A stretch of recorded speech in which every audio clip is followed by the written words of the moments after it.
प्रतीक भारद्वाज जी लखनऊ से। राधा राधा श्री हरिवंश। श्री हरिवंश महाराज जी प्रणाम। महाराज जी, पिछले बीते महीनों में वृंदावन आने की कृपा हुई और नियमित नाम जप कर रहा हूँ। जीवन में बहुत अच्छा परिवर्तन भी महसूस कर रहा हूँ। महाराज जी, प्रश्न ये है कि दीक्षा लेने के लिए क्या पात्रता होनी चाहिए और ये कैसे पहचाने कि कौन सही गुरु है हमारे लिए।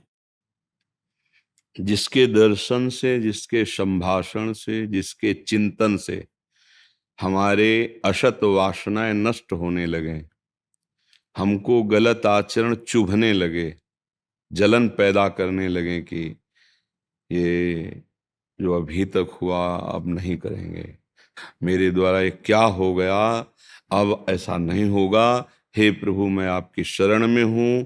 ऐसा जिसके दर्शन से, संभाषण से, जिसके चिंतन से असत वृत्तियों का नाश होने लगे, असत आचरणों से बचने की हमारे अंदर भावना होने लगे, सबसे पहली पहचान ये संत संग हो रहा है।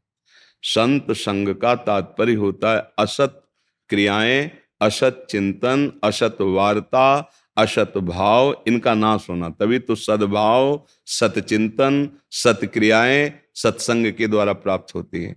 संत वही जिसके दर्शन से, संभाषण से, चिंतन से हमारी अशद वासनाएं मिटने लगे, सद्वासना जागृत होने लगे। रही गुरु की पहचान, तो देखो विद्यार्थी कभी शिक्षक की परीक्षा नहीं ले सकता, उसकी योग्यता को नहीं जान सकता, क्योंकि वो विद्यार्थी है। अब हम किसी सिद्ध महापुरुष की स्थिति को कैसे आकलन कर सकते हैं? क्योंकि जो हमारी बुद्धि है, मन है, वो प्राकृतिक चिंतन करने वाला है, तो हम प्रकृति जनित ही बातों को जान सकते हैं। भाई सामने शरीर देखेंगे, उसका रूप देखेंगे, उसकी बात देखेंगे, जितनी हमारी बुद्धि पकड़ पा रही है, और इन सब से परे स्थिति होती है।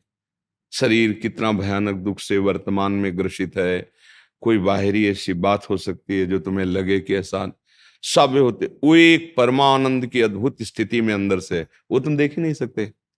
तो गुरु तत्व ब्रह्मानंदम परम सुखदम केवलम ज्ञान मूर्तिम, ये पांच भौतिक मूर्ति है, ये दुखमय है, और आप देख सकते हैं इन नेत्रों से और मन से और बुद्धि से, तो आप इसी की क्रियाओं को देख सकते हैं, इसी को देख सकते हैं। वो है कैसा?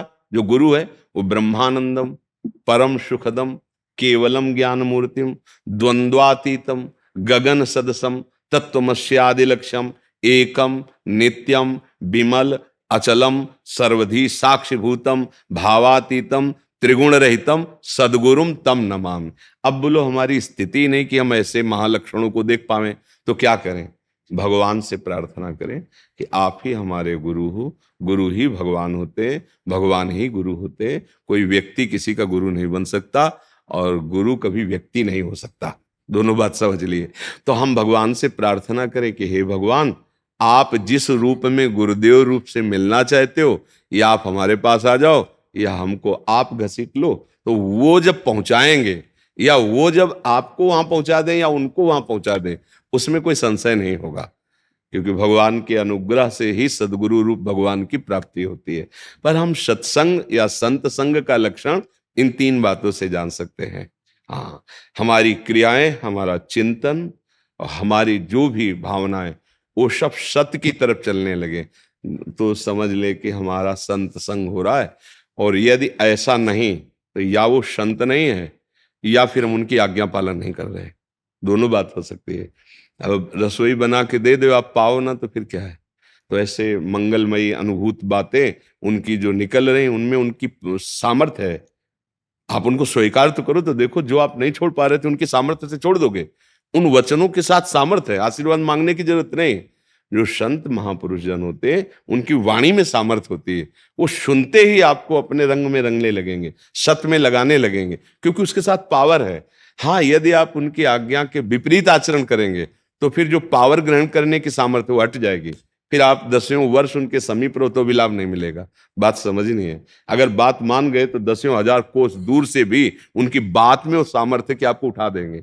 तो बकाया पूर्णतया परिचय तो जैसे भगवान के लिए सोई जाने जे देव जनाई, ऐसे संतों के लिए है, वो अपना स्वरूप जनवा दें तो आप जान जाओ, नहीं तो ऐसे नहीं जाना जा सकता, क्योंकि मन बुद्धि नेत्र हमारे जो भी है ये सब प्राकृतिक है और स्थिति चिदानंद होती है। तो चिदानंद में स्थिति को चिदानंद के द्वारा ही जाना जा सकता है। तो सोई जाने जे देव जना अगर जान गए तो जानत तुम्हें तुम वही हो जाओगे जो है, बस ये।